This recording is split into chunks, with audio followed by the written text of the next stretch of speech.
Presidential politics is eclipsing all the other Massachusetts political races this year. Chief among the contests we've heard almost nothing about so far is the re-election bid of Senator Edward Kennedy. No news is probably good news for the Kennedy campaign, but for his Republican challenger, Joe Malone, who can't win without first getting someone to notice him, no news may be, in fact, bad news. Marcus Jones explains. I'm Joe Malone.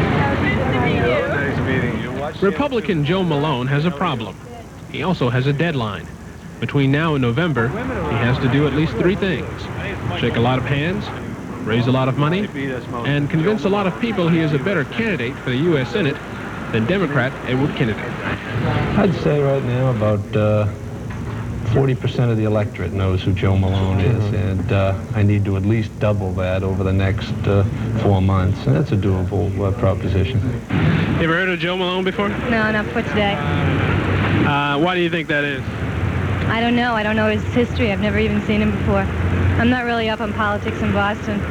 You know who he's running against? No, I don't even know what party he's for. To say the odds are against Malone would be an understatement. He's never run for political office before, and he's taking on a man whose name is a household word. In fact, Senator Kennedy's children enjoy higher name recognition, and in this low-key election, they're making a lot of campaign stops on their father's behalf. Well, you know where I was last weekend? I was with my grandmother, Rose. Yes. And she's going to be 98 in less than 2 weeks. He gets invitations for a lot of different things, and the things that he can't go to, my sister and I are going to try to pick up the slack, but we're just, at this point, just meeting, talking, listening to concerns of people all over this state, and wondering how my father can help them.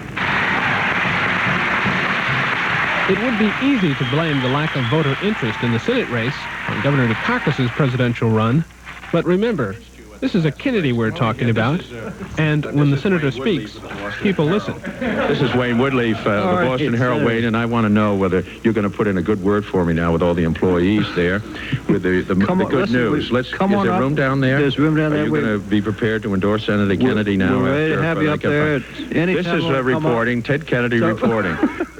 But the senator hasn't been talking much about his re-election, and the lack of attention given the campaign makes things that much harder for Joe Malone. Thank you very much. Appreciate it. Nice meeting you all. Well, the easiest thing for me to do would be just to go out there and attack Senator Kennedy, and I'm sure I could get a lot of coverage doing that. And unfortunately, I think too many politicians have done that in the past, and I think that's driven a lot of good people away from politics. I'm patient enough that I'm going to go out there and tell my story, whether that's in front of a group of 50, 100, or 200 people, and that spreads. Trying to beat an incumbent senator named Kennedy in this state is tough enough. Trying to beat him in a race that few seem to care about is even tougher. But Joe Malone plans to keep plugging away, regardless of how much or how little attention he gets. After all, someone has to do it. For the 10 o'clock news, I'm Marcus Jones.